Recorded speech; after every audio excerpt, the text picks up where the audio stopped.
Hey guys, welcome back to Zombie Tactics. I want to talk about flashlights today, and not a flashlight review, although I'm going to talk about a couple of flashlights here just because they're good flashlights and they make for good examples of what I'm going to talk about.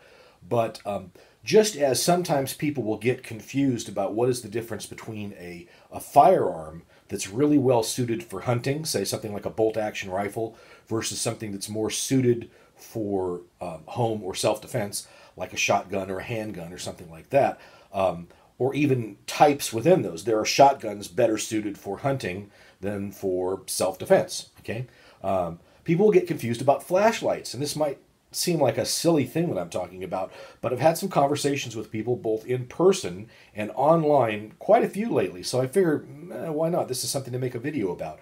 I've got two flashlights here. They're both very good flashlights. I've been using these a lot. Used these camping recently. I gave this one to my wife. This is the Thrunite T10, very good flashlight. What I would call a utility flashlight, and that's one thing I'm going to talk about. She dropped this all over the campsite. It just, it just keeps going. It's a great light. I recommend them to everybody that wants a good, inexpensive utility light.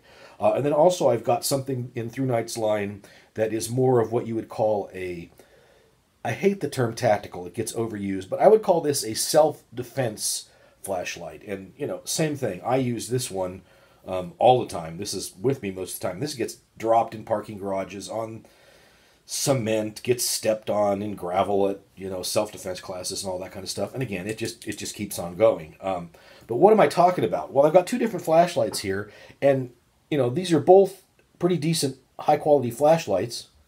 We'll get it right. But people will confuse what their purpose is, and people will say, "Hey, look, I got this great new EDC light." And I go, "You got an EDC light? That's great. What did you get?" And they'll say, "Well, I got something like this." It doesn't necessarily mean that it's Thrunite, but they got some other light that has features similar to this. And I say, "That's great. What does an EDC light mean to you?" "Well, like I've got a light so that like if I break down in the middle of the night with my car, I've got a flashlight." And I kind of go, "Okay, well, it's great to have a flashlight on you, but you could just have a flashlight sitting in your, glove compartment or your trunk for that. You don't necessarily have to have that as an EDC light, something that you've got on you all the time." And they'll say, "Oh, well, it's great for other stuff too. Like if I'm walking out to the parking lot, I can light my way, or if I'm attacked, I can flash it in somebody's eyes." And I say, well, show me the features of that light. And they'll go, "Well, this is a great light, man. Look at that. It puts out a lot of light." And it's true. This puts out, I don't know, some ungodly amount. I'm going to do a review of this later and be very detailed about that kind of information. And it's got all these cool modes. Like, see, I turn it on, and then I turn it off again, and now it only puts out a little bit of light, now it puts out a little bit more, and now it puts out a whole bunch. Okay, that's great. But you'll notice that every time that I did that, it took a click to do that. And there's an inherent problem with that for using it in self-defense that I will talk about just by way of reference to this light, which is one of a type that is much better oriented for self-defense. And it's not just because it's a bigger light, something that you could pound somebody with, because certainly you could use that as a tool to give you a little bit of pounding surface. It is more the question of the it sounds silly to say this for a flashlight, but the manual of arms, the method of operation, the operating system, if you want to really go overboard on it, of the flashlight. And because with this light here, every time I click the light, it comes on and it comes off and it comes on and it comes off, and it's clicky.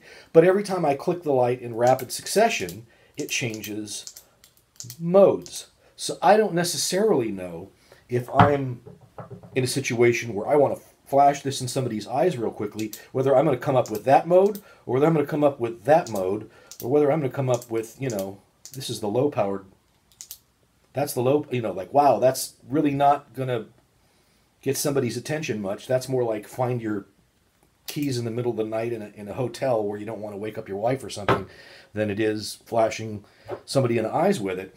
And you can't count on a light like this, a utility light, to be in that mode for self-defense all the time. Plus, you've also got to click on and click off, which has some difficulties about it in the way that you're operating with it. A self-defense oriented flashlight operates more like this. You may have various modes you can put it in, like I've got a low power mode, a somewhat higher power mode, and then one more, and then there's one step up from that with this light.